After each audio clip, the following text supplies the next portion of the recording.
Le vertige du désir. Car on ne craint jamais que ce qui a le pouvoir de nous transformer.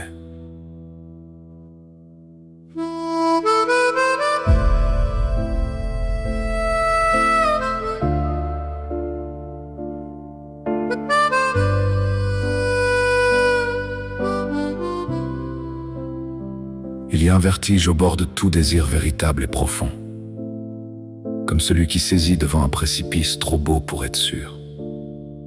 L'amour veut s'approcher, et pourtant recule devant sa propre attirance, car ce qu'il désire le plus est aussi ce qui peut le détruire. On ne craint jamais l'insignifiant, on craint ce qui compte vraiment.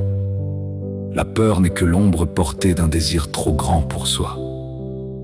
Elle mesure exactement ce qu'on risque de perdre en s'y donnant. Plus l'enjeu est grand, plus le tremblement devant lui se fait sentir. Ainsi l'amour aime précisément ce qui lui fait perdre ses repères. Il cherche ce vertige, car dans le vertige seul il se sent vivant. Les alpinistes savent cela. La peur du sommet fait aimer l'ascension.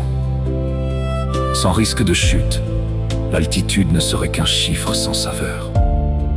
Ainsi l'amour a besoin de cette faille pour savoir qu'il existe. Un amour sans crainte ne serait peut-être qu'une habitude tiède, banale.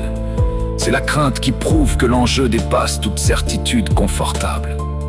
Craindre l'autre, c'est déjà reconnaître son pouvoir immense sur soi. C'est admettre qu'on n'est plus tout à fait seul maître de son cœur.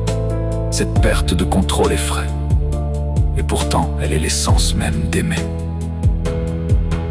Aimer, c'est accepter de dépendre de ce qu'on ne peut pas maîtriser, de confier son équilibre à des mains qu'on n'a jamais totalement en soi. Cette dépendance-là fait peur, mais c'est elle qui rend l'amour réel. Un amour sans risque serait un amour qui n'a jamais vraiment engagé. Alors ne fuis pas ce que ton cœur craint autant qu'il le désire. Cette peur est le signe le plus sûr que quelque chose de vrai t'attend. Avance quand même. Le tremblement fait partie du chemin, pas du refus.